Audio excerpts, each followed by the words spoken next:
আসসালামু আলাইকুম, welcome to my blog. কেমন আছেন সবাই? আশা করছি সবাই খুব ভালো আছেন। আজকে বরের আবদারে আমি রেস্টুরেন্ট স্টাইলে ভেজিটেবল রান্না করব। তার জন্য আমি এখানে গাজর, পেঁপে আর বরবটি নিয়ে নিয়েছি। আমি একটু শর্টকাটে ভেজিটেবলটা রান্না করব। চলেন আপনাদের সাথেও শেয়ার করা যাক আমি কিভাবে শর্টকাটে ভেজিটেবলটা বাসায় রান্না করে থাকি। ভেজিটেবলে দেওয়ার জন্য একটু বুকের মাংস ম্যারিনেট করে রেখেছি, এটা এখন হালকা ভেজে নেব। এখানে আমি মাংসগুলো দিয়ে দিলাম, যেহেতু আমি অল্প পরিমাণে করছি তাই অল্প পরিমাণে মাংসটা দিলাম। মাংসগুলো এক সাইড করে নেওয়ার পরে এখানে আমি একটা ডিম দিয়ে দিব। অল্প একটু সামান্য পরিমাণে লবণ দিয়ে দিলাম। এরপর আমি ডিমটাকে কুচি কুচি করে নিব।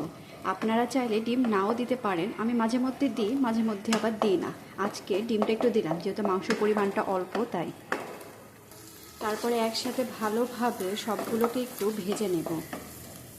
এই তো আমার ভাজা হয়ে গেছে, এবার আমি সবজিগুলোকে দিয়ে দেবো। আপনাদেরকে ফার্স্টেই আমি বললাম আমি শর্টকাটে করব, তাই সবজিগুলোকে আগে সিদ্ধ করে নিইনি। আমি এগুলোকে ভেজে নিয়ে একবারে পানি দিয়ে সিদ্ধ করে নেব।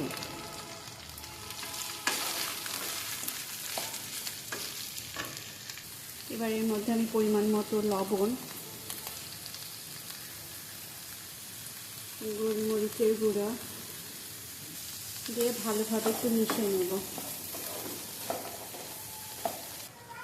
কয়েকটা কাঁচামরিচও কেটে দিলাম।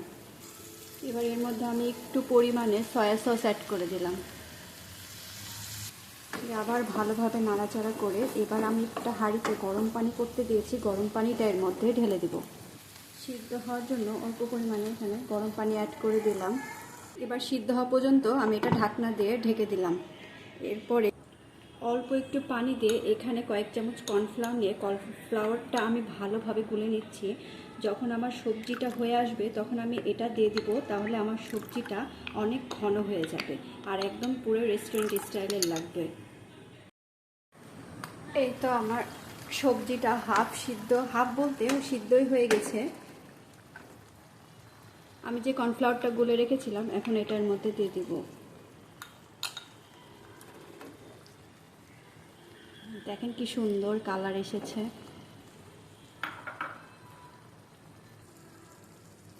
এই যে আমার ভেজিটেবল রেডি হয়ে গেছে। কেমন হয়েছে আপনারা সবাই জানাবেন, আর ভিডিও ভালো লেগে থাকলে লাইক, কমেন্ট, শেয়ার করতে ভুলবেন না। আল্লাহ হাফেজ।